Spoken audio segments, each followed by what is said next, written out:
Boa tarde a todos. É um prazer estar aqui mais uma vez pelo KMG para o segundo dia do nosso evento do Circuito Urbano do ONU Habitat. Hoje nós vamos falar de cidades sustentáveis e instituições eficazes. Gostaria desde já de agradecer ao ONU Habitat por essa parceria. É o segundo ano em que a gente mantém essa parceria e é uma parceria muito importante por esse trabalho incrível que o ONU Habitat faz há 3 anos. E as cidades precisam muito de ações nessa natureza. Então, desde já agradeço o ONU Habitat hoje na pessoa da arquiteta Paula Zacarias, assim como agradeço os palestrantes que estarão aqui conosco hoje, o deputado Marquinho Lemos e também a nossa mediadora, que é a Maria das Dores Pimentel Nogueira.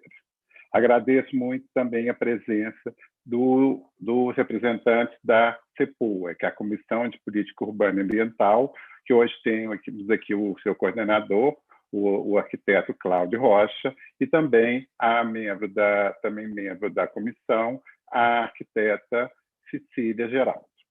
Agradeço muito também a equipe de organização do CAL, que sem ela seria impossível a gente estar aqui hoje nesse evento virtual. A relação do CAL com as instituições é extremamente importante. As parcerias, a relação principalmente com os governos municipais, estaduais e federais são muito importantes.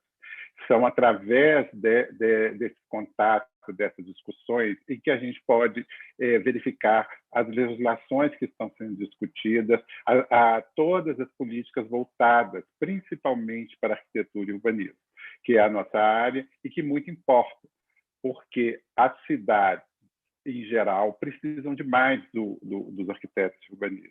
E também a questão de demais questões ligadas à sustentabilidade, as questões ligadas à habitação e outras.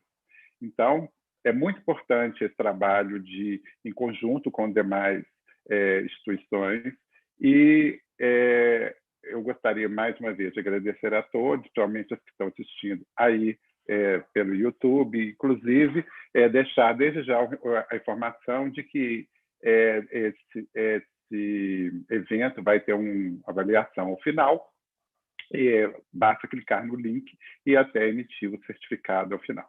Então, eu não vou me delongar mais por aqui e vou passar a palavra agora para a representante do ONU Habitat, arquiteta e urbanista Paula Zacarias e também analista de programas do ONU Habitat. Então, passo agora a palavra para a Paula Zacarias. Obrigado, Paula, com você. Obrigada, Danilo.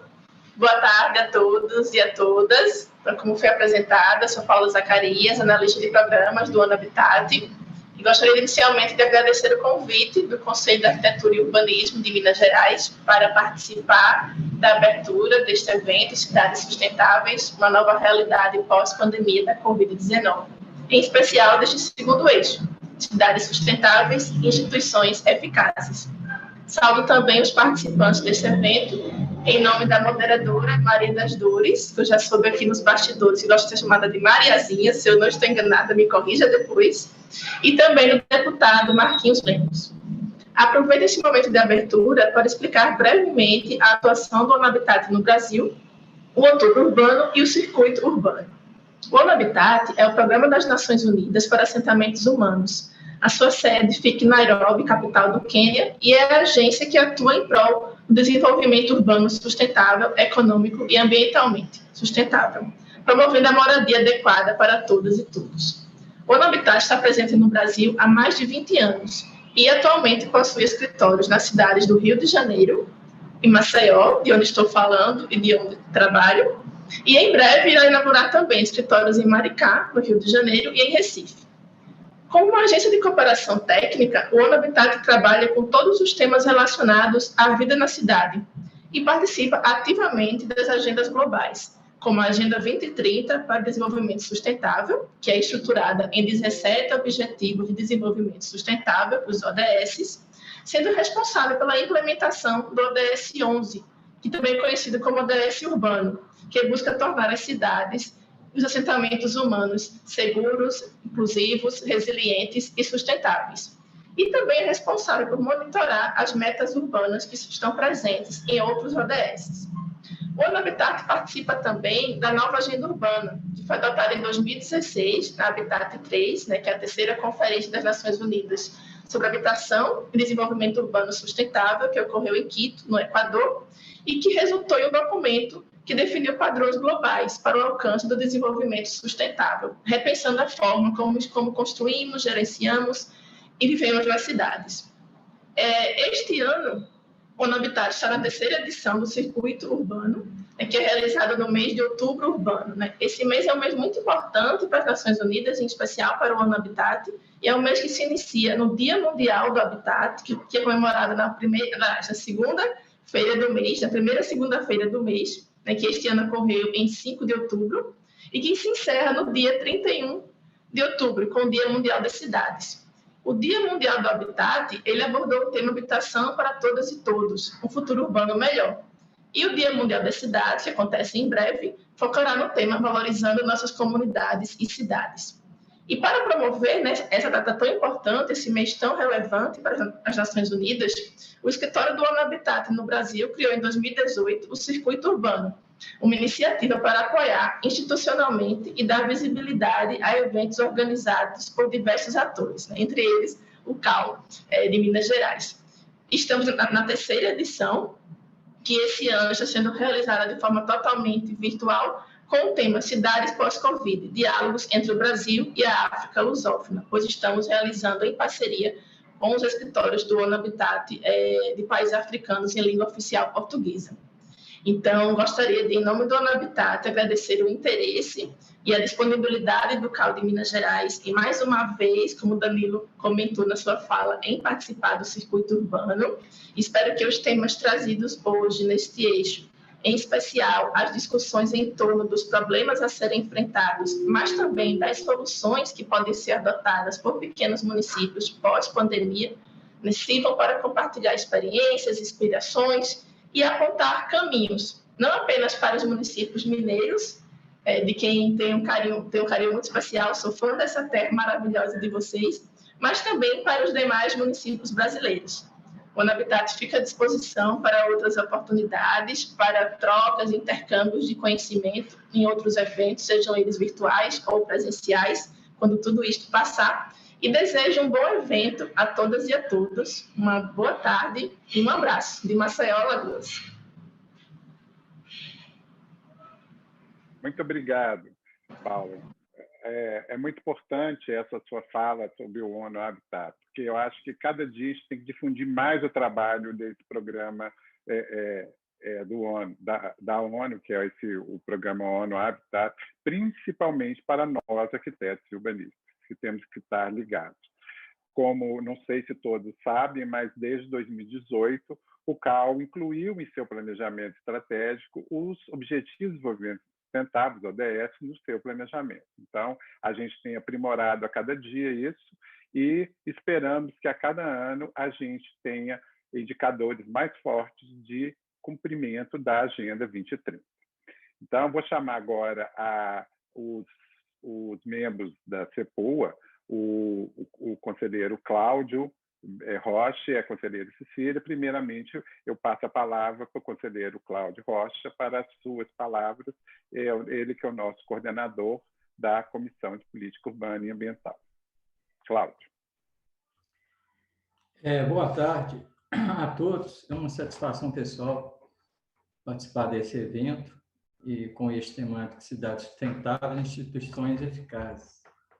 Como coordenador da Comissão de Política Urbana, do CAU, que tem como objetivo zelar pelo planejamento territorial, defender a participação dos arquitetos urbanistas na gestão urbana e regional e estimular a arquitetura como política de Estado, eu queria cumprimentar nosso presidente Danilo, o deputado Marquinhos Lemos, a professora Maria das Dores Pimentel Moreira, Marizinha, grandes amigos de longa data, e todos que participam desse debate, que nós do CAU, em parceria com a ONU Habitat, na pessoa da da Paula Zacarias, a quem eu cumprimento também, estamos fazendo hoje.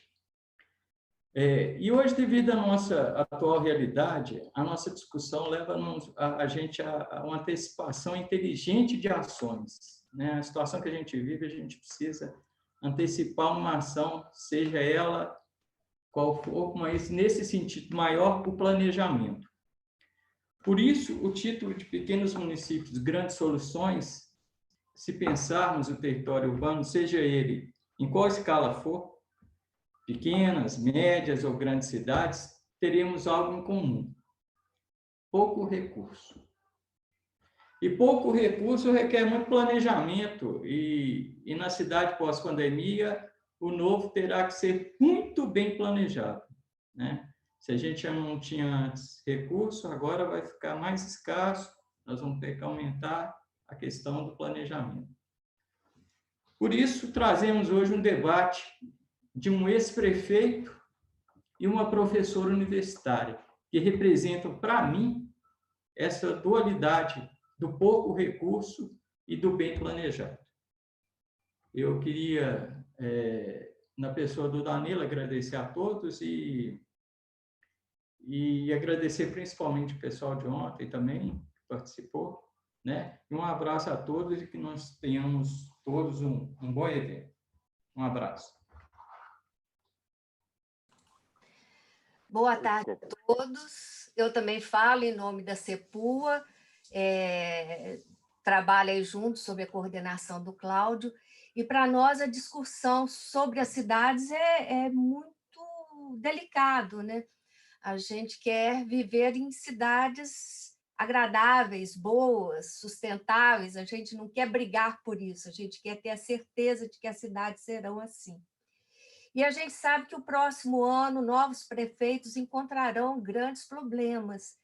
E nós, arquitetos e urbanistas, nós, o CAL, ONU Habitat e a Assembleia Legislativa, o deputado vem aqui falar da experiência como prefeito, mas a instituição Assembleia Legislativa vai ter um papel muito importante no ano que vem para apoiarmos esses nossos prefeitos. E nós, no CAL, queremos realmente despertar essa discussão e buscarmos soluções. A gente sabe que os municípios vão precisar e nós queremos buscar essas soluções em conjunto com eles.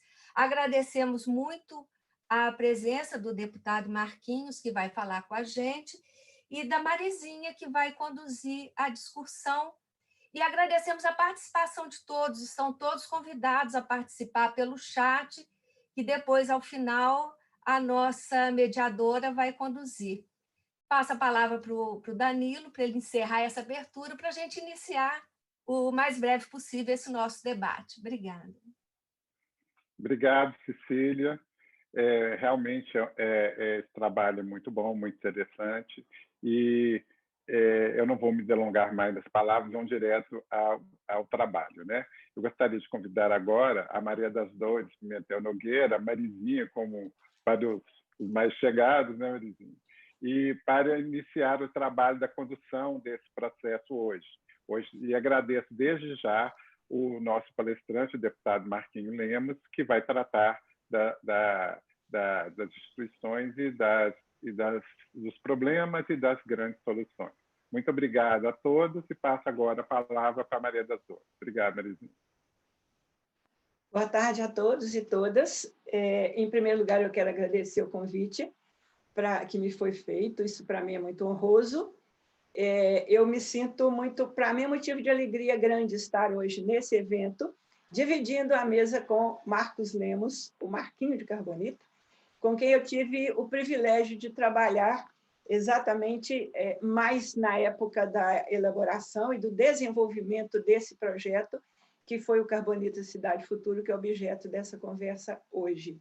Em uma profícua parceria entre a Prefeitura Municipal de Carbonita e a Universidade Federal de Minas Gerais, por meio do programa Polo de Integração da UFMG no Vale do Jequitinhonha, um programa que existe desde 1996, quando trabalhamos, era um programa já de uns 6 anos, é um programa que envolveu um grande número de professores, de técnicos e de estudantes de diversas áreas, né? Comunicação, administração, arquitetura, engenharia, geologia, geografia, saúde, e assim foi um trabalho, planejamento, foi um trabalho realmente muito importante e com um forte compromisso social, tanto nós da universidade quanto o Marquinho e a equipe dele da Prefeitura de Carbonita. O relato e as reflexões que vocês vão ouvir hoje não são triviais, né? São questões muito sérias, referem-se a um trabalho intenso, exitoso, e um trabalho de planejamento urbano que envolveu magistralmente toda a população do município, que é o município de Carbonita, no Alto Vale do Jequitinhonha. Começando nossos trabalhos, pontua aqui que a pandemia do coronavírus afetou os grandes centros urbanos e os pequenos municípios de forma diversa. As cidades menores se mostraram extremamente vulneráveis ao Covid-19 em função da sua menor disponibilidade para serviços de saúde. É necessário, então, que o poder público invista na infraestrutura urbana, serviços de saúde nos territórios mais vulneráveis. Então, para iniciarmos os trabalhos, a palestra, nosso eixo temático hoje, Cidades Sustentáveis e Instituições Eficazes, eu convido o palestrante, o ilustre deputado Marquinhos Lemos, que irá ministrar a palestra Pequenos Municípios Pós-Pandemia, Grandes Problemas e Grandes Soluções.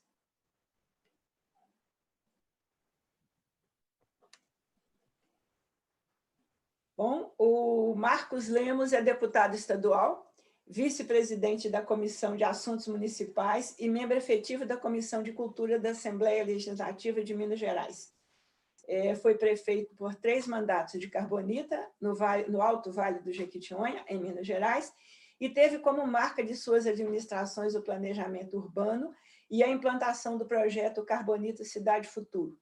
Presidiu a Associação dos Municípios da Microrregião do Alto Jequitinhonha, AMAGE, e coordenou o programa Luz para Todos, integrou os comitês de bacias hidrográficas. Antes de passar a palavra ao Marquinho, lembrando que as perguntas direcionadas podem ser realizadas por meio do chat do YouTube, que serão encaminhadas durante o evento para a discussão final. Passo, então, a palavra para você, Marquinho. Um prazer enorme encontrar com você e estar trabalhando junto de alguma forma, mesmo virtualmente à distância.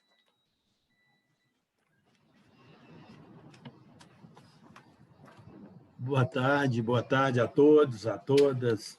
Também quero aqui, né, cumprimentar a todos vocês, principalmente aí, né, o nosso presidente do CAL, né, o amigo Danilo Batista, cumprimentar também a nossa representante da ONU Habitat, Paula Zacarias, e todos os conselheiros, né, do CAL que estão aí participando.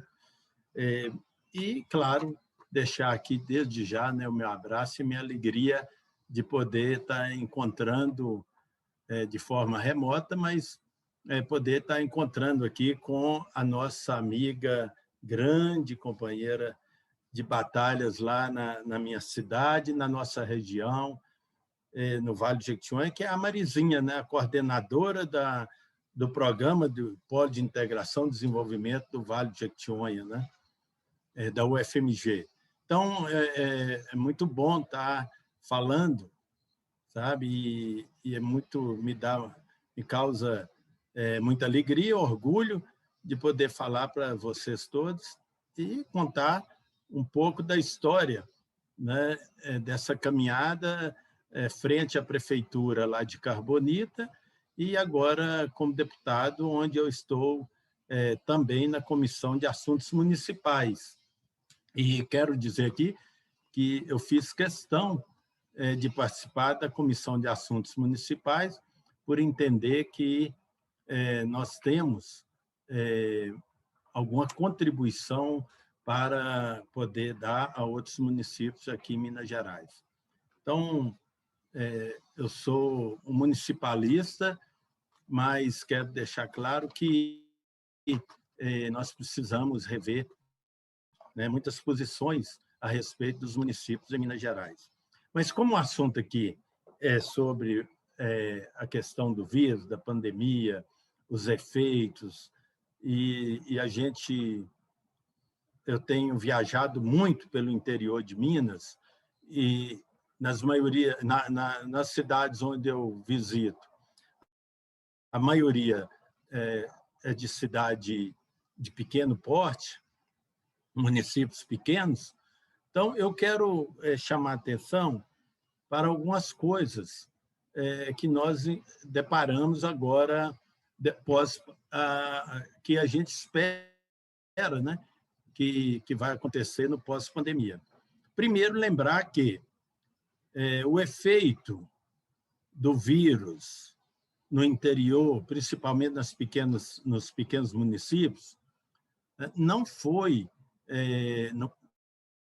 claro, no lado econômico, administrativo, né? Não pelo lado da saúde, dos efeitos que tenha causado a algumas pessoas, a algumas famílias, né? Claro que se uma pessoa, uma família tiver perdido um ente querido lá em um município, já é um grande desastre, né?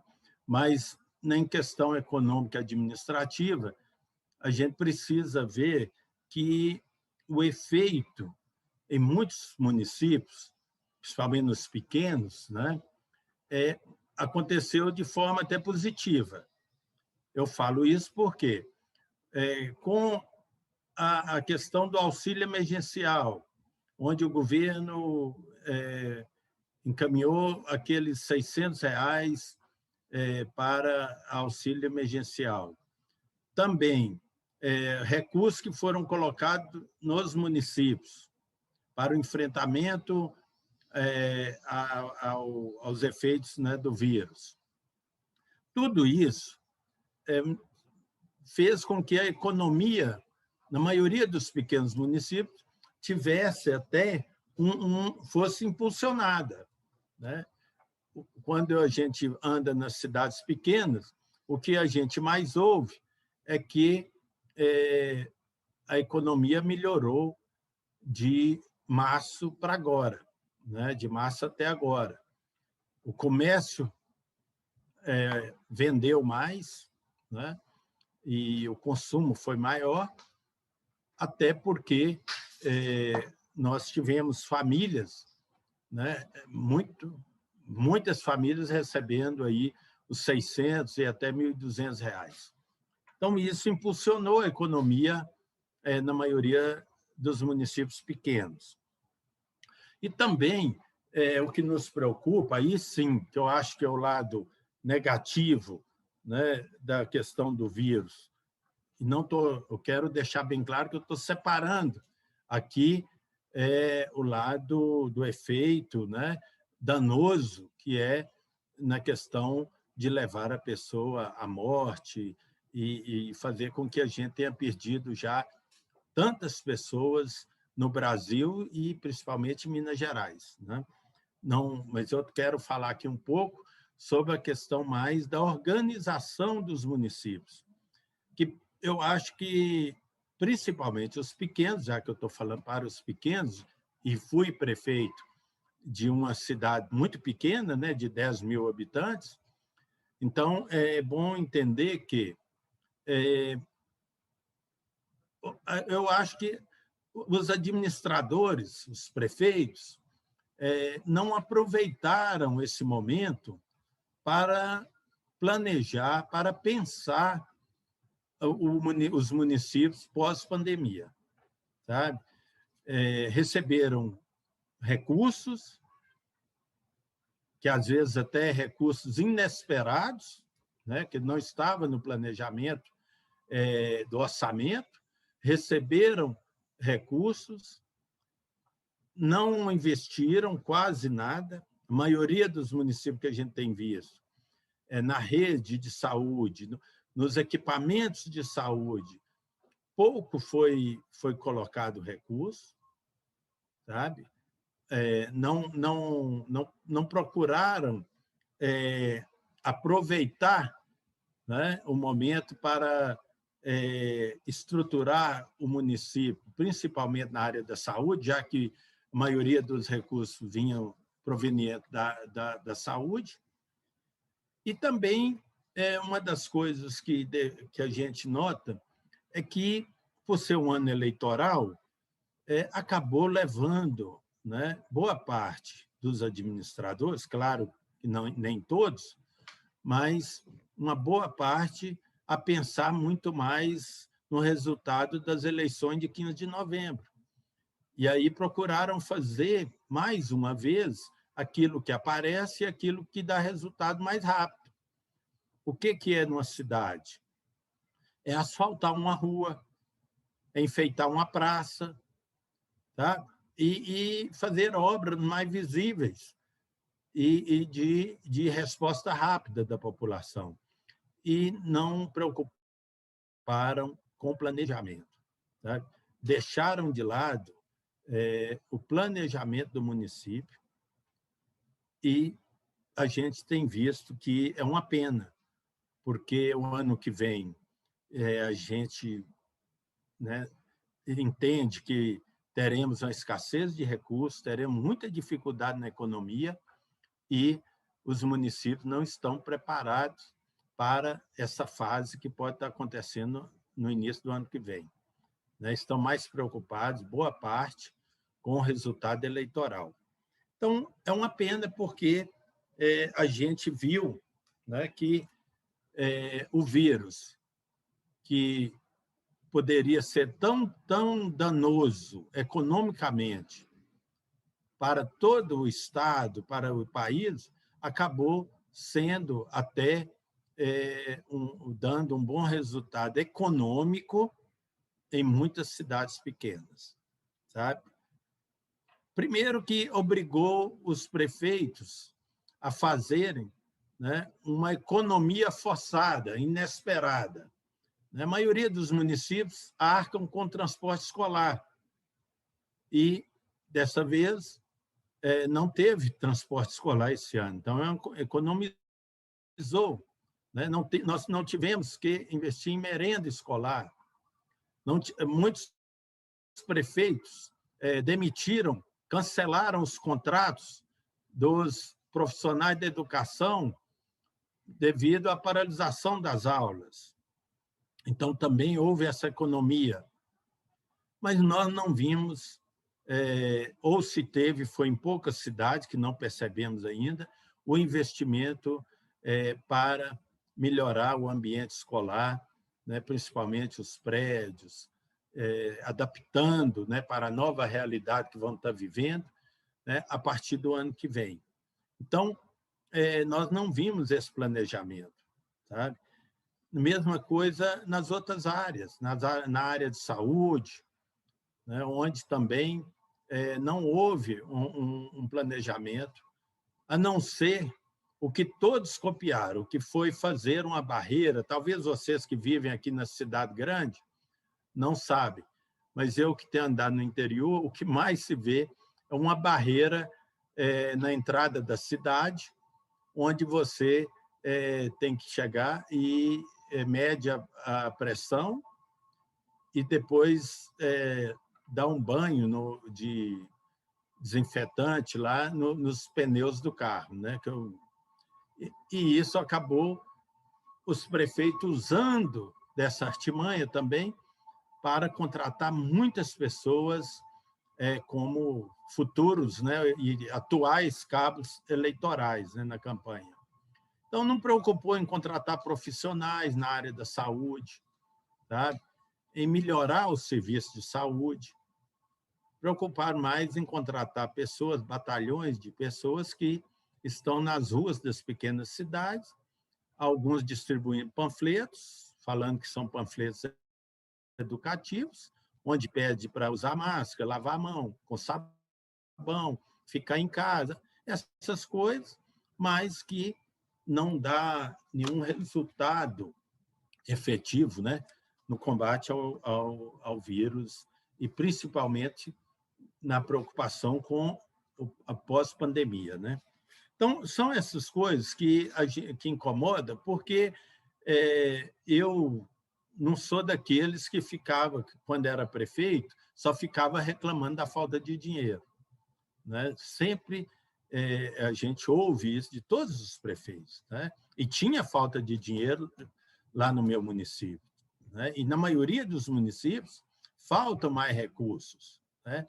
Mas só que quando a gente tem uma oportunidade de fazer diferente, a gente não vê isso também por parte de muitos administradores dos municípios, principalmente aqui em Minas Gerais, onde a gente acompanha, né? Então, eu queria aqui falar um pouco, né, dessa experiência que nós tivemos em termos de planejamento. Tá? Eu fui prefeito eleito a primeira vez, tomei posse em janeiro de 97, e, a partir dali, eu comecei a ter sempre a preocupação em planejar as ações da prefeitura frente lá, junto ao município, que o que eu tinha que fazer, não dava mais para o município ficar da mesma forma, passando prefeitos e o município sempre do mesmo jeito. Procuramos repensar toda a forma de administração da prefeitura, conseguimos fazer um novo organograma, né, das secretarias e do funcionalismo da prefeitura, com os cargos, e aí nós conseguimos também fazer com que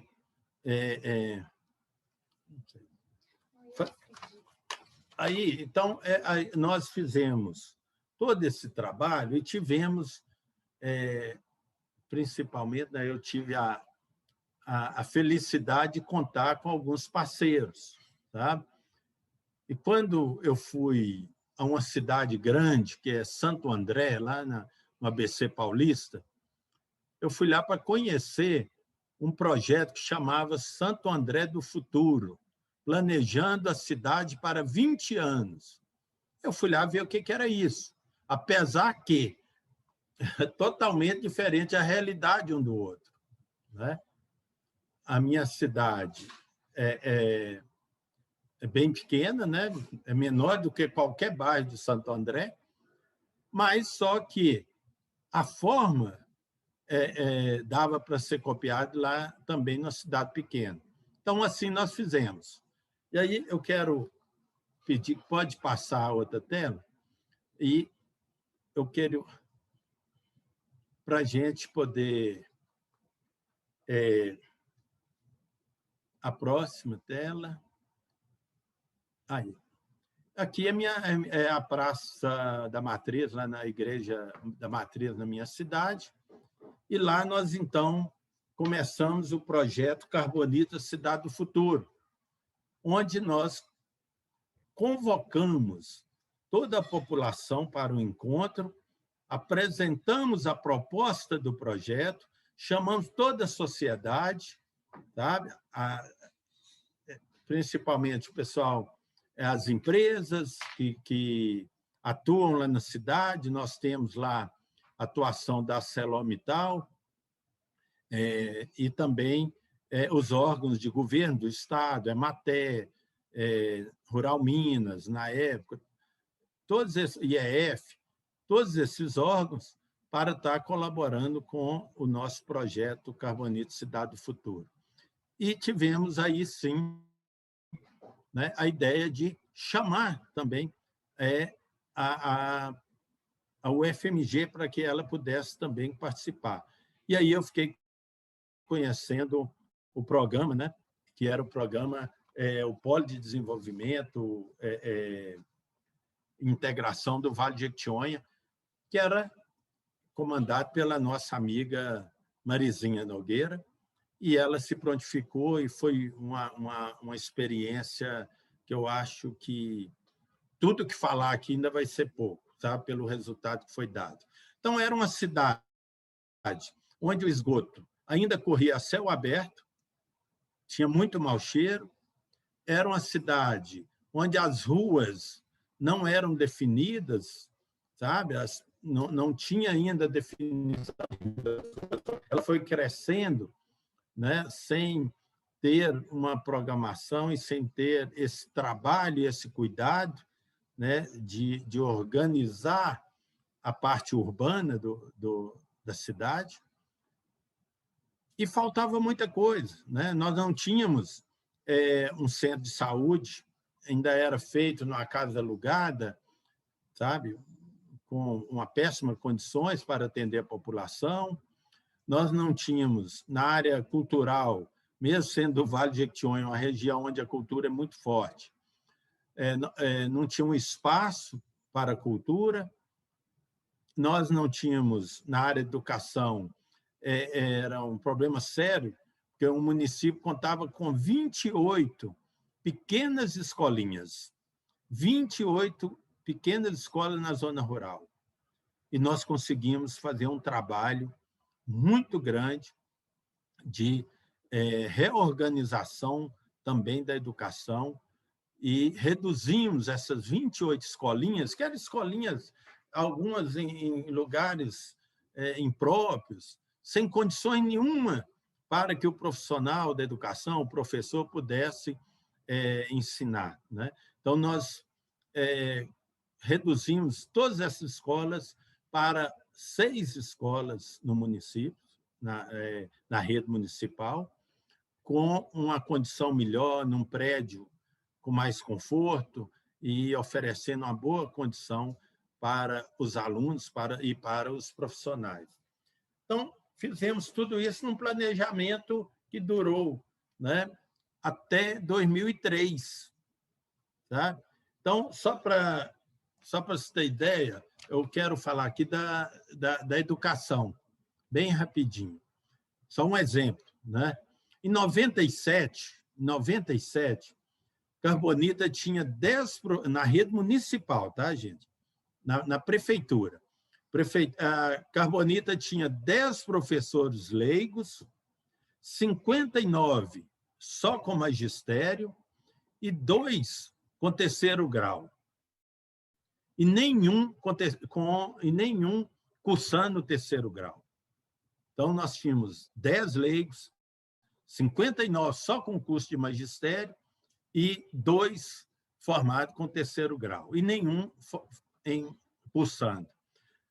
Em 2003, quando nós encerramos, que nós fizemos o encerramento do projeto Carbonita Cidade Futuro, nós ficamos sem nenhum leigo na prefeitura, 16, olha só, de 59 nós baixamos para 16 professores com magistério, 10 com terceiro grau e 37 cursando terceiro grau.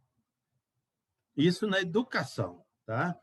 Então, nós tínhamos 5 veículos de transporte escolar. Aí nós passamos a ter 11 veículos, 11 ônibus no transporte escolar na zona rural. Então, essa diferença na educação foi muito importante. A outra coisa que a gente vê o resultado, e aí eu pedi para passar uma outra tela, aí é a parte urbana de Carbonita, é a cidade de Carbonita. O município de Carbonita é um município grande, né, com 1.450 km², mas a cidade é essa aí. Tá? A nossa cidade, nós fizemos todo o levantamento em georreferenciamento para definir todas as ruas, o espaço urbano de Carbonita. Passa a próxima tela, por favor. Dividimos os bairros de Carbonita, tá? Fizemos toda a divisão de bairros, né? Nominando, né, todos os bairros, aí as quadras, tá, e lotes do município, fizemos todo o levantamento, tá, das quadras e de cada lote. Então, se aproximar, aqui não tem como, mas vocês vão ver que tem lote por lote, né? Então, aqui está as quadras, os bairros, as quadras e o lote, tá? De toda a cidade. A próxima, por favor. aí a planta, né, do perímetro urbano, com a divisão que nós fizemos, que lá a gente chama de águas vertentes, né, onde onde escorrem as águas, cada cor é diferente aí a parte geográfica. Eu não sou muito bom nessa coisa porque não é meu forte isso aí, não. Viu? Aí é mais que vocês aí que são os especialistas, né? Aqui, os bairros já, tá? Com toda os nomes que nós demos aos bairros, tudo isso foi aprovado.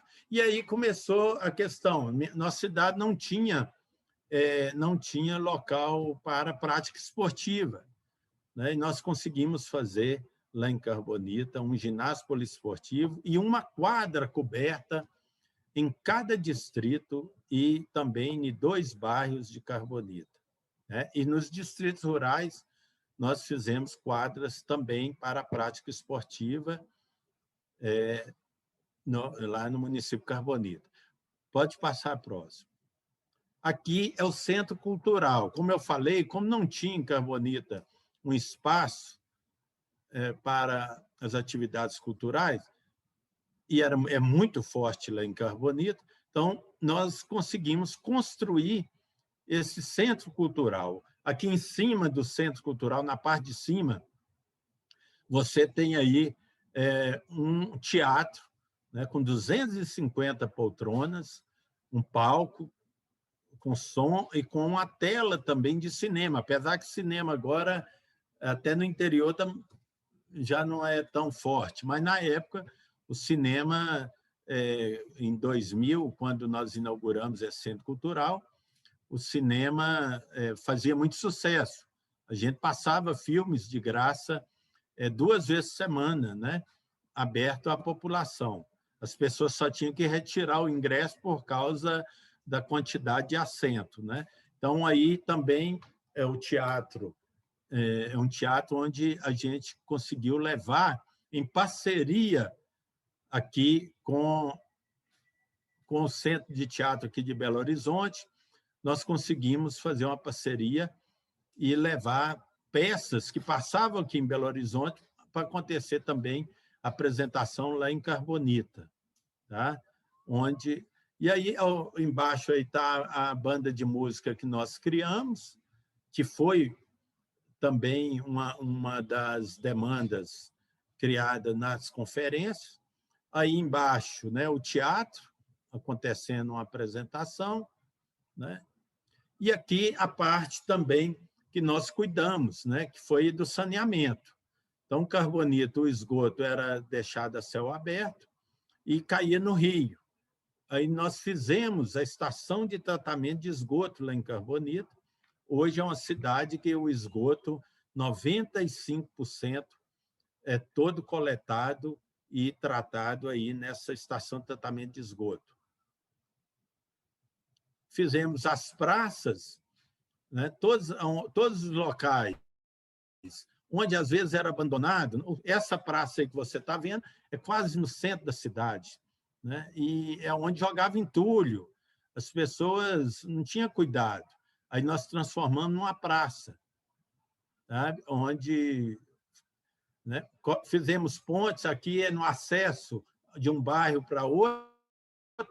Também nós fizemos, né? E tem um estádio de futebol aí, na parte aí de cima, é o estádio de futebol, e essa ponte aí dá acesso de um lado da cidade para outro, que era difícil para os moradores.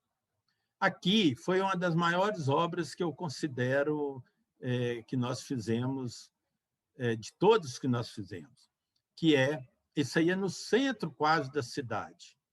Isso aí, vocês estão vendo do lado aqui, onde o esgoto ficava, descia a céu aberto, a cidade enfrentava, era mau cheiro, o pessoal jogava tudo aí dentro, era animais que morriam, jogava aí, incomodava toda a cidade. E nós conseguimos, então, fazer essa obra que está aí do lado, e construímos logo acima, não está aqui na foto, eu não sei se tem uma outra foto, conseguimos transformar numa praça.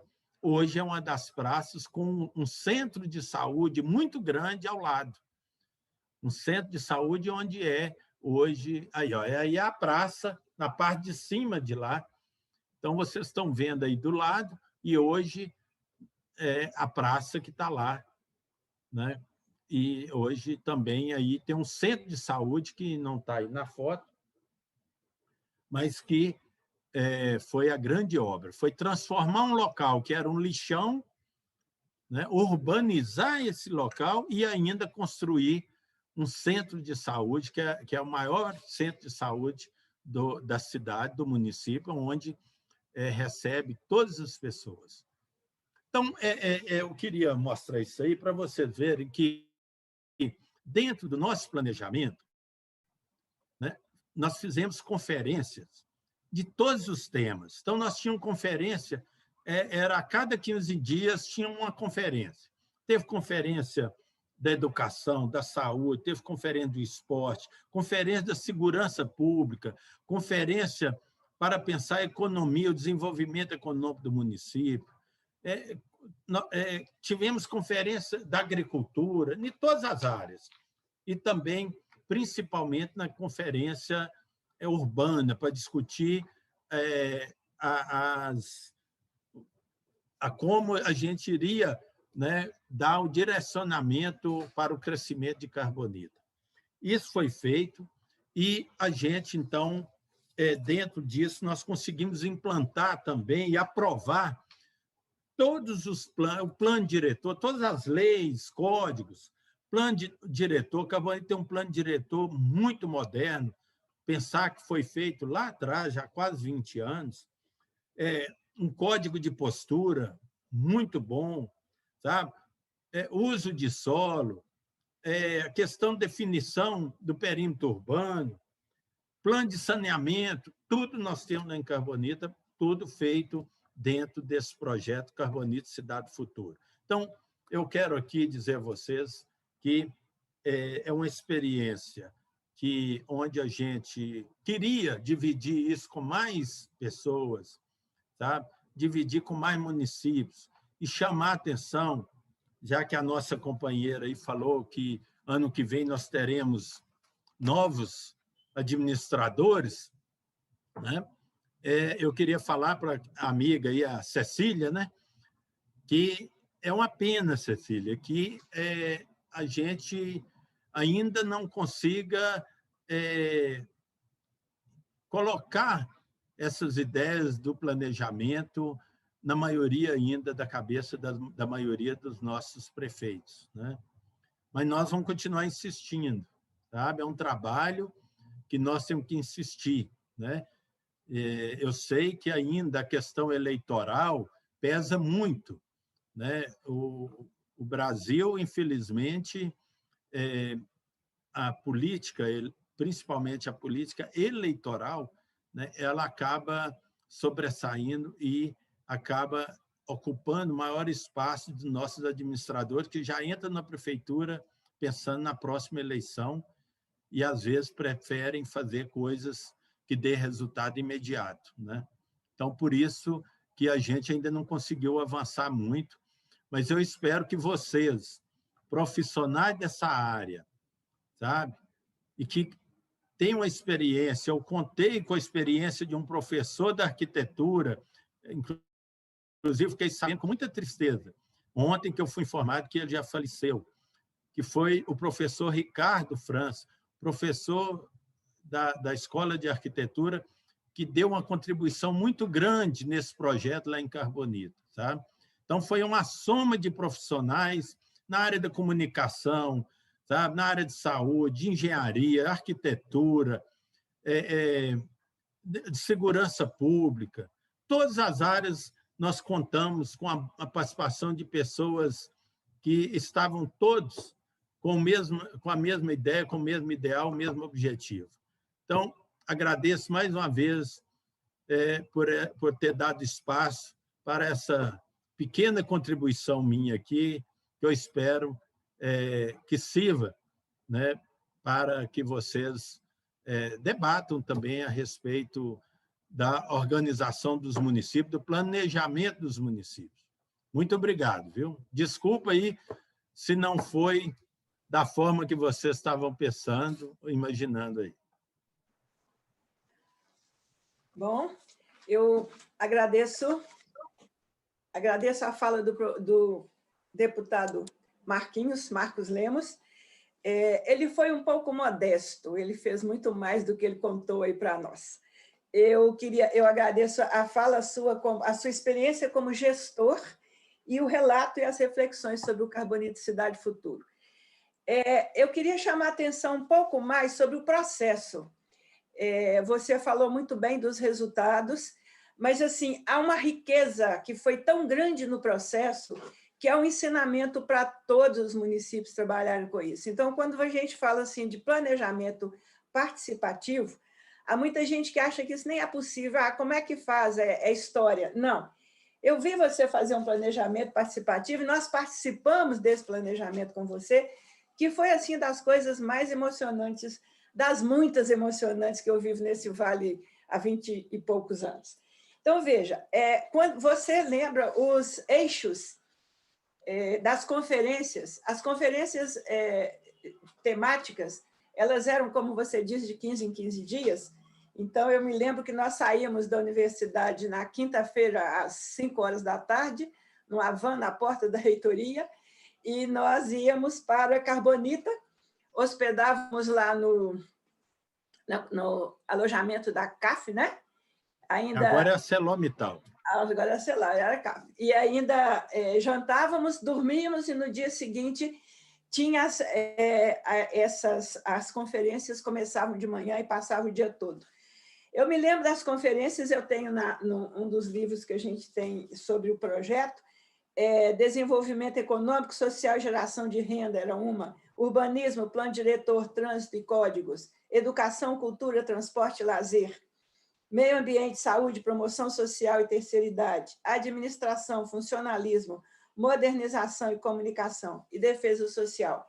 Então, a riqueza dessas conferências foi uma coisa impressionante, né? Todas, e tem uma coisa muito interessante de se lembrar, é que o Marquinhos e a equipe dele na prefeitura conseguiam fazer um movimento na cidade e, com o apoio da mobilização, né, do grupo da UFMG, que trabalhava coordenado pelo Márcio Simeone, lembrando dele, do Fred e o Frederico, que foi um bolsista que trabalhou muito com a gente, esse trabalho de mobilização conseguiu fazer com que a cidade toda participasse de fato das conferências. Eu me lembro da Terezinha, que era a secretária de Desenvolvimento de Santo André, quando foi no lançamento, ela comentou que vocês conseguiram, em Carbonita, reunir para o lançamento do Carbonita Cidade Futuro, uma cidade de 10 mil habitantes conseguiu ter mais gente no lançamento do programa do que Santo André, que era uma cidade de 600 mil habitantes. Então, assim, o processo foi muito rico, o processo de envolver a cidade toda, de fazer com que todo mundo participasse. Assim, as conferências temáticas estavam cheias, adultos, jovens, crianças, gente, menino de colo, que hoje já é adulto, né? Inclusive seus filhos. Então, assim, o processo foi muito rico. E a gente teve a grande sorte, a grande felicidade de, na UFMG, contar, de fato, com professores, técnicos e alunos que tinham esse compromisso social, né? O programa do Polo Jequitinhonha, nós estamos no Vale desde 1996, é um programa de desenvolvimento regional. Então, assim, as diretrizes do nosso programa, no sentido de desenvolvimento não é geração de renda apenas, né? Envolve saúde, educação, tudo isso. E uma grande diretriz do programa, que não é um programa para o Vale, é um programa com o Vale. Quer dizer, não era a universidade trabalhando sobre a população, nem sobre a região, é trabalhando com, era aprendendo junto, era trocando conhecimentos. Então, assim, isso foi de uma riqueza para nós enorme. Eu gostaria de lembrar duas coisas que você não mencionou. Era a Caixa do Futuro. A Caixa do Futuro foi um trabalho muito bonito também, acho que foi a ideia do pessoal da comunicação, em que as crianças das escolas fizeram cartas escrevendo textos sobre o que eles queriam e o que eles esperavam de Carbonita 20 anos depois. Então, foram 2 caixas do futuro enterradas, uma na Abadia, que é uma área, um distrito, e outra no centro de Carbonita. Isso está lá ainda, esperando para abrir, se não me engano, 2023, né, Marquinhos? Acho que é isso. Isso mesmo. Outras coisas que deram assim, um sinal, né, um envolvimento da comunidade toda. Né? Tinha os girassóis de Carbonita. Você comprou semente de girassol e a cidade inteira plantou girassol. Então, assim, houve uma população de fato envolvida com o trabalho. Plano de carreira de professores. Né? Eu não sei se outro município, a não ser Belo Horizonte, nessa época tinha por aqui, deve ter algum outro grande, mas de município pequeno foi Carbonita o primeiro que eu vi ter plano de carreira de professores. Então, assim, foi de fato uma experiência muito boa, muito rica. Os professores da universidade sempre foram muito encantados com o projeto. Você lembrou do Ricardo França, Márcio Simeone, tinha o professor Roberto Nascimento, o Guilherme Knauer, muitos alunos, muitos. E, assim, a formação dos alunos nesse processo foi muito importante. Vários deles, eu me lembro, só da área de comunicação, teve um concurso na Petrobras, 7 alunos que foram do Carbonita Cidade Futuro passaram na Petrobras. Assim, a prática que eles tiveram teve muita importância. Então, eu só tenho que agradecer, de fato, essa oportunidade da universidade ter trabalhado junto com você. Nós temos aqui já algumas perguntas. Eu posso passá-las de uma vez, coordenação? Posso, né? Vou pela ordem aqui. Eu vou fazer a pergunta, Marquinhos, você dá uma olhada aí, se precisar eu repito, tá? Aldemir pergunta o seguinte: Marquinhos, quais ações o senhor entende necessárias, como ação de prefeitos, neste momento, para revitalizar o município, visando tornar as cidades mais humanas para proporcionar bem-estar aos cidadãos? Antes de responder, Marizinha, eu só quero reforçar que eu estou aqui com o caderno, viu? Não sei se está dando para ver, né? O caderno que foi elaborado com... Aqui está todas as propostas que foram aprovadas em todas as conferências, né? Sim. E lembrar que o mais importante, claro, que a participação, o envolvimento de todos foi muito importante para a elaboração desse caderno.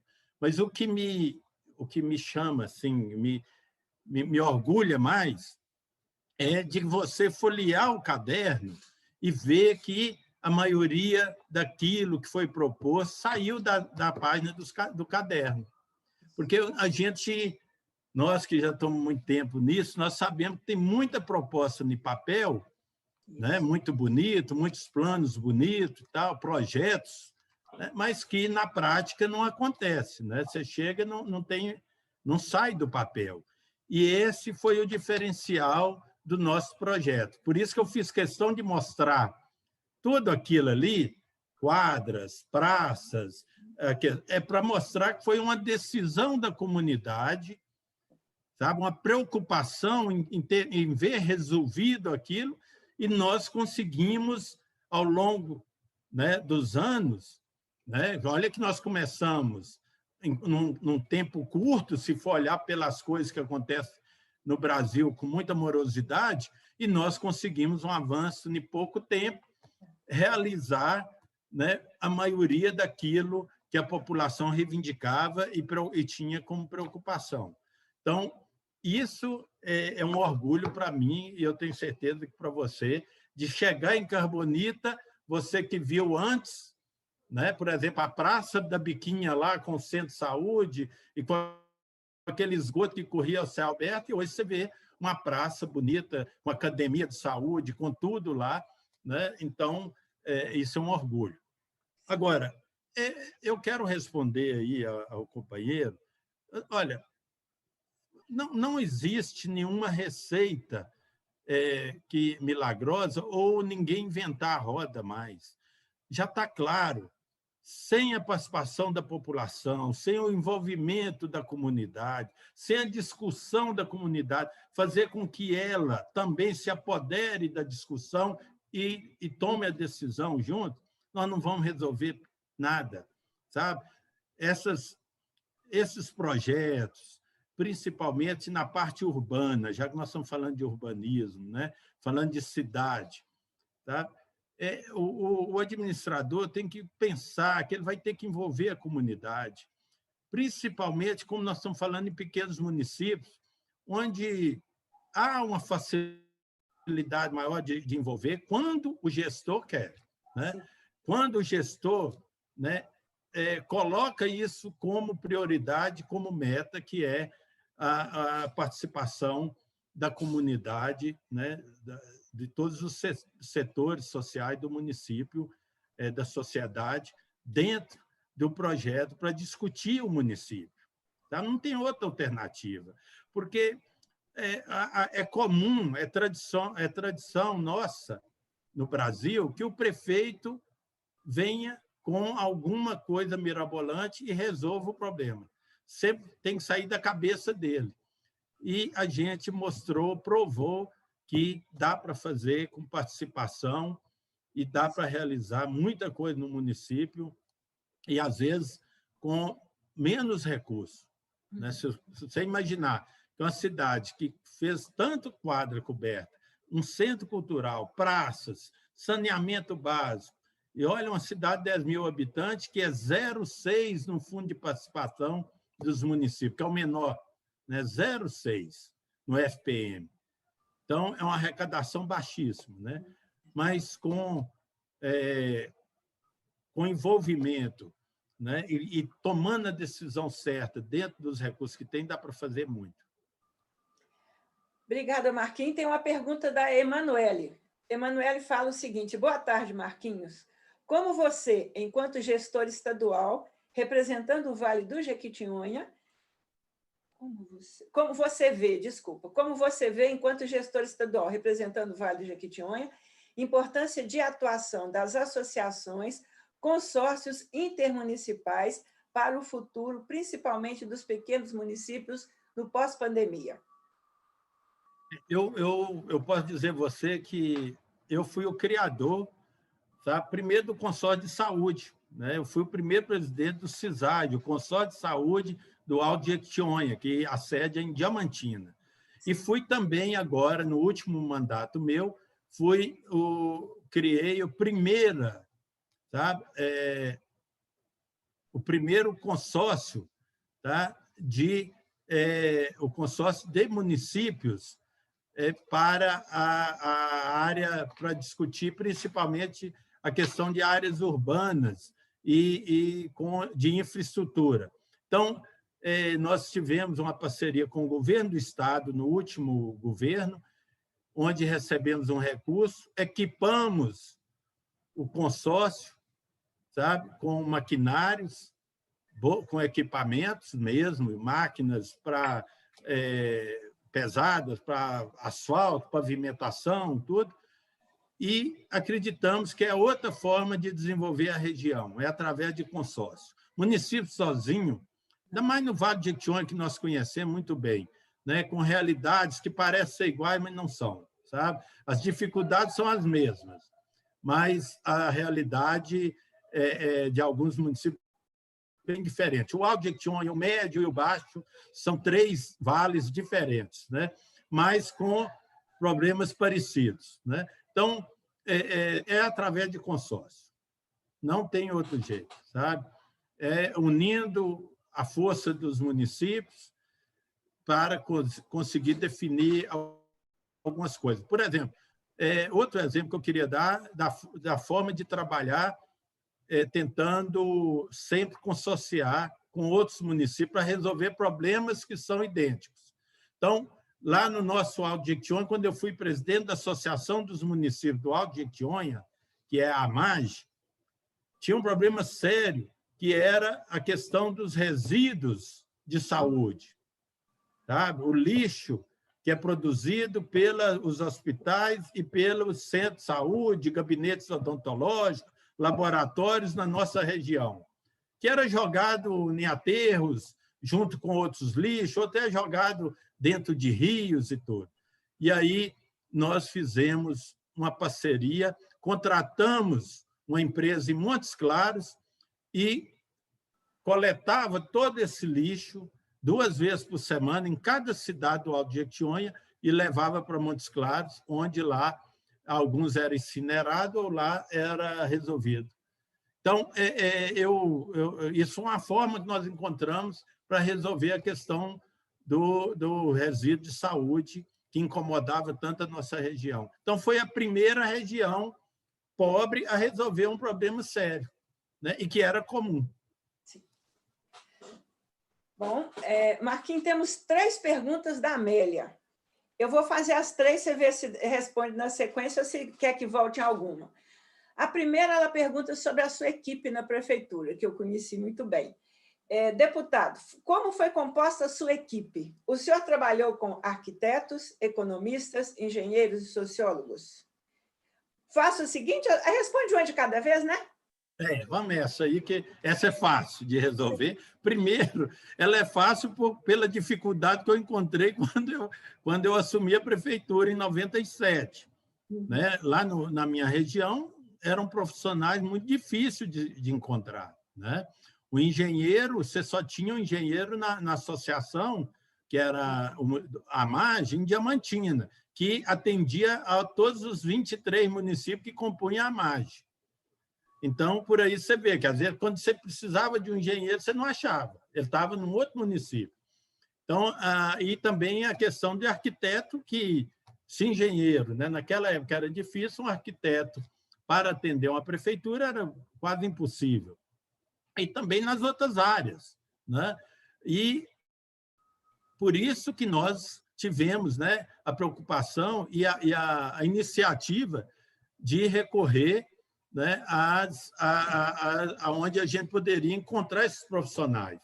E aí eu quero lembrar aqui, Marizinha, que você não falou, mas foi a primeira parceria, vamos dizer assim, o primeiro internato rural, né, em outras áreas, fora da área da saúde, porque era tradição, era sempre comum a universidade fazer um internato com os municípios, né, na área de saúde, né, medicina, enfermagem, odontologia, mas não tinha em outras áreas. E a nossa experiência lá em Carbonita foi a primeira onde a universidade levou, né, os seus profissionais, como nós falamos aqui, né, arquitetos, engenheiros, área de comunicação, como foi falado, né, isso, área econômica, né, parceria lá lá também com os companheiros da parte econômica. Né? Então, foi assim, uma soma de profissionais que foram para Carbonita sabendo que era uma região que tinha falta. E a primeira luta nossa, olha só, até enfermagem, eu consegui uma enfermeira que veio do Pará e outra do Maranhão, para trabalhar em Carbonita em 97. E o médico não tinha lei também, né? E depois, porque não tinha curso de enfermagem na nossa região. E quando eu era presidente da AMAGE, eu liderei um grupo de prefeitos que fomos a Brasília e conseguimos, então, em 2001, criar o primeiro curso de enfermagem na Universidade de Diamantina, que antes chamava, que não, ainda era Fafídia. Né? Fafídia. Isso. E agora que virou a Universidade Federal dos Vales de Jequitinhonha e Mucuri. Mas nós, uma luta grande para criar o curso de enfermagem na região, para atender os municípios. E hoje, graças a Deus, nós temos, né, uma boa oferta de profissionais na área de saúde e agora também nas outras áreas. Né? Mas essa dificuldade a gente teve e não foi fácil para encontrar esses profissionais. Conseguimos elaborar os projetos e tudo nessa parceria com a UFMG e com outros setores que ajudavam, né, lá, principalmente das empresas locais lá, que era a Celó, né, a Celó que tinha também alguns engenheiros que dava seus pitacos lá, ajudando a gente a pensar os projetos. Sim. A outra pergunta da Amélia é o seguinte: 10 mil habitantes, como era a mobilidade urbana e como é agora? Fala como a cidade está sobrevivendo à crise em decorrência da pandemia. A mobilidade urbana, como eu falei, nós fizemos todo um desenho da parte urbana de Carbonita, né? Melhorando a questão das ruas, não deixando as pessoas construir de qualquer jeito, sabe? Aprovamos o código de postura, o de uso do solo, fizemos uma série de coisas para pôr ordem na cidade, porque não tinha, né? Até então, a pessoa era dona de um terreno, ia lá e fazia do jeito que queria, né? Era comum até as pessoas fechar a rua para poder fazer qualquer obra, sem entender que ali era um espaço público, né? Então, a primeira coisa foi isso, foi conscientizar a população, né, que é do espaço público, e depois definir todas as ruas conforme nós mostramos aí, sabe? Esse trabalho ele é mais profundo porque ele tem ali que não deu para mostrar, mas nós, além de definir os bairros, definir as quadras, nominar as ruas, que era comum muito ter rua 1, rua 2, rua 3, né? Nós conseguimos colocar nome nas ruas, né? Foi um projeto grande. Conseguimos também levantar todos os lotes já com construção e sem construção, tá? Tiramos foto de casa por casa, fizemos o levantamento de toda a construção, de que a casa era feita, se tinha laje, se tinha telhado. Quer dizer, foi um trabalho muito grande que está à disposição depois para que algum interessado eu possa mostrar. É um trabalho muito grande, muito bonito, e que a gente espera que possa contribuir com outros municípios. A terceira pergunta da Amélia, um pouco dela você já falou, mas eu vou ler a pergunta toda, tá? A base econômica do município não é agrária, mas o dinheiro chega de onde? Como a população circula na cidade e o modo a pé, por exemplo, tem linha de ônibus municipais? Primeiro, não tem linha de ônibus, porque a cidade é pequena. Né? A cidade é muito pequena. De uma rua, do início à rua do outro lado, não dá 3 quilômetros. Outra coisa, a economia lá é toda a maior parte, né, vem do INSS, de aposentadorias, tá? A outra vem da empresa, que é a ArcelorMittal, que hoje ela ocupa a maior parte do território do município, com o reflorestamento, a monocultura do eucalipto, né? Produzindo carvão para as siderúrgicas. E a economia é essa. E, claro, como eu falei, né, com a questão do vírus, a economia acabou tendo um incentivo também com a questão agora do auxílio emergencial. Né? Carbonita, uma cidade pequena, onde mais de 1.200 pessoas estão recebendo o auxílio emergencial. Se você fizer essa conta, né, mais de 1.000 pessoas recebendo R$600, 600 mil que está entrando lá todo mês, está entrando no comércio e que está movimentando a cidade também. Né? Então, é uma cidade que sobrevive assim, sabe? A população, quem não trabalha na empresa, na ArcelorMittal, né, ou é aposentado, ou então é funcionário público, ou trabalha no comércio local. A agricultura é muito pequena. Bom, tem uma pergunta do Aldemir. Parabéns pela exposição, Marquinhos. Quais as maiores contribuições da universidade no planejamento do município e as contribuições da participação popular Isso foi importante? Em que sentido? A contribuição da universidade foi grande, foi fundamental, sabe? Como eu falei, nós éramos naquela época, ainda somos ainda um pouco menos, mas naquela época era muito mais, né? Nós tínhamos uma carência de profissionais e, principalmente, de pessoas que tenham conhecimento técnico, né? E isso foi fundamental para ajudar a pensar o projeto, né? Então, a comunidade tinha uma demanda e os profissionais ali estudavam como era possível resolver aquilo, né? Um exemplo é aquela praça onde eu mostrei que era o centro da cidade e que tinha um esgoto a céu aberto, né? Claro que a população se sentia incomodada com aquilo, mas quem pensou, quem fez o projeto foram os técnicos e quem executou foi a prefeitura, né? Mas então a importância da universidade num projeto desse é muito grande, sabe? E a participação da comunidade, como eu falei, ela é fundamental, né? Sem a participação, sem envolvimento da população, as coisas não caminham, sabe? Não caminham, não avançam e acaba indo para o lado, como eu falei aqui, acaba indo para o lado eleitoral, política eleitoral, né? Onde a pessoa vai preocupar mais com o resultado político do que, na verdade, com a solução do problema. Tem uma pergunta da Rose. Ela pergunta o seguinte: Marquinhos, você vê possibilidade de um consórcio para política pública em engenharia e arquitetura, assim como o consórcio de médicos?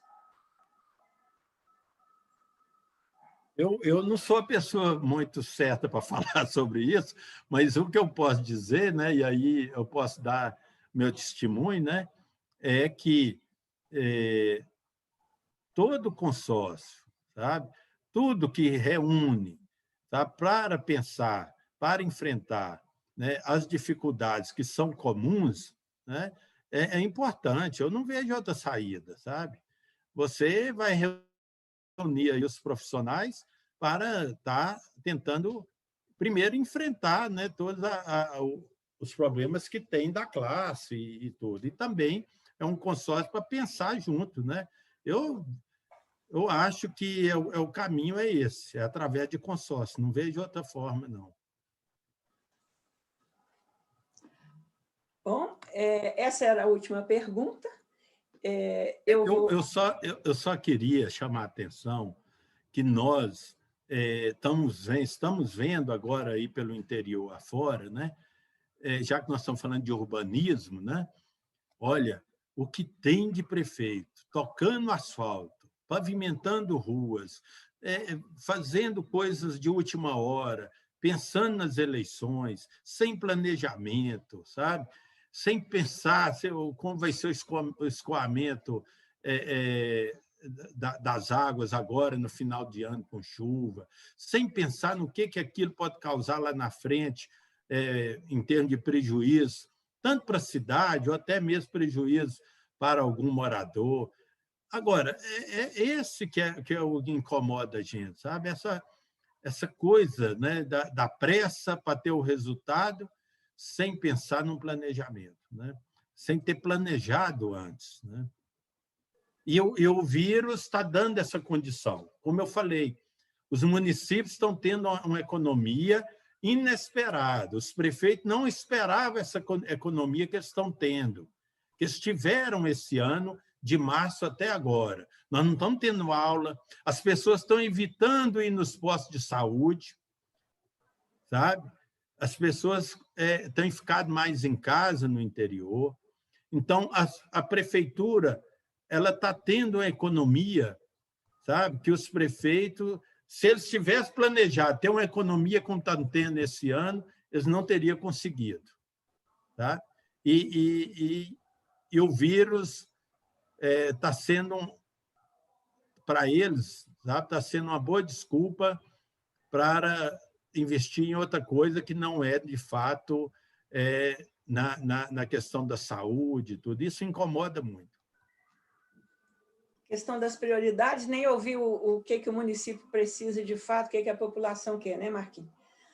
Bom, eu encerro, então, a minha parte de mediação. Eu vou passar a palavra para Cecília, mas antes eu quero, então, novamente agradecer ao convite, dizer da minha satisfação, da minha alegria de ter participado do debate.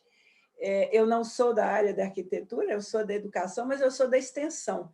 Então, em extensão, a gente acaba trabalhando com todas as áreas do conhecimento da universidade, e a gente tem essa grande alegria de participar com os municípios e o trabalho que é feito neles. Então, agradeço imensamente o convite e agradeço ao Marquinhos pela participação e a todos vocês pelo convite, e passo a palavra para a Maria Cecília fazer o encerramento. Nós é que agradecemos, Marizinha, você nos ajudou muito, né? Brilhantou aqui o nosso papo, a nossa conversa com o deputado Marquinhos. E eu vou convidar o deputado para suas últimas palavras, mas como ele me cutucou, eu vou dar uma cutucada aqui, que a gente está muito preocupado como que serão a nova gestão, né? E eu não falei, mas você falou, né? Algo que a gente vê com muita preocupação, as propagandas políticas, as promessas, e a gente fica pensando, meu Deus, não é isso que a gente precisa, não, né? O que a gente precisa são outras coisas, né? Uma outra questão também, né? A gente vê a população reclamando, achando ruim, e a gente precisa envolver a população, e o gestor tem que fazer isso, né? Envolver a população para que a população pare de reclamar e pare a trabalhar junto, participar das audiências, das oficinas que o gestor prepara, não é? Nós agradecemos muito a sua presença, Marquinha, a conversa, o bate-papo foi ótimo, e te convido aí para as últimas palavras para os nossos ouvintes. Eu agradeço, mas eu quero reforçar aqui, sabe? Eu sou a favor de planejamento, eu acho que sempre acreditei, né, que o planejamento é para tornar fácil aquilo que você vê como difícil. Porque o que é fácil, todo mundo faz, sempre vai achar quem faz, né?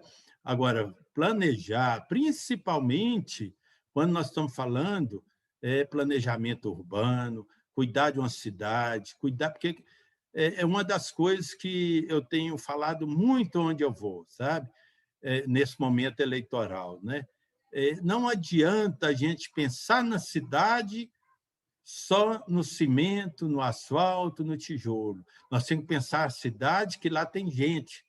Se a gente colocar que a cidade ela é feita para as pessoas, aí sim a gente vai mudar essa forma de administrar que já virou, que infelizmente, a tradição no nosso meio, né?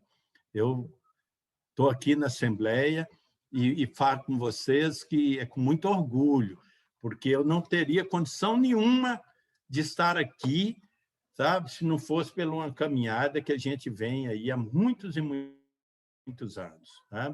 Porque uma pessoa sair lá do Jequitinhonha, nossa cidade, de 10 mil habitantes, dentro da forma política que nós enfrentamos, esse processo político que existe no Brasil, né? E você conseguir estar aqui como deputado, então é um orgulho, mas também uma responsabilidade muito grande, que é de fazer um pouco diferente, sabe? De mostrar que dá para ser diferente. E é o que a gente tenta aqui no dia a dia, tá? E, mais uma vez, é planejar, tá? Não tem outra forma, né? E planejar focando em quem a gente tem que dar prioridade, que são as pessoas. Fazer com que a cidade seja, de fato, uma cidade para as pessoas. E é isso que ainda falta do nosso meio, né?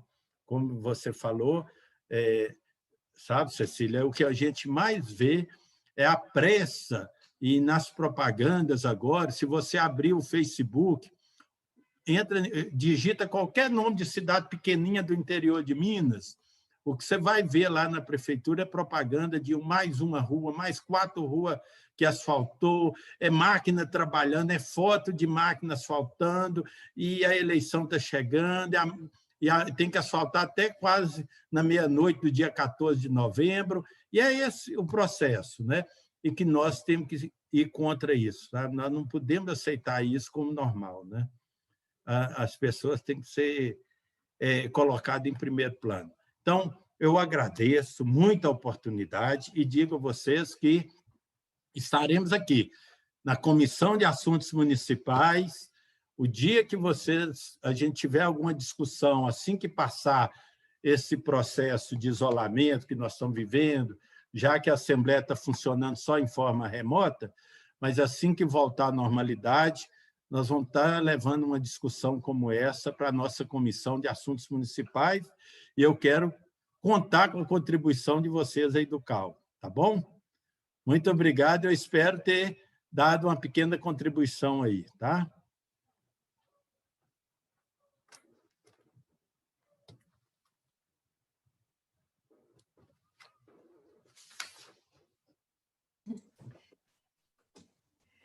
Nós agradecemos muito sua participação, estamos aqui aprendendo a lidar com essa tecnologia, né? Mas estamos indo em frente, a gente não pode parar.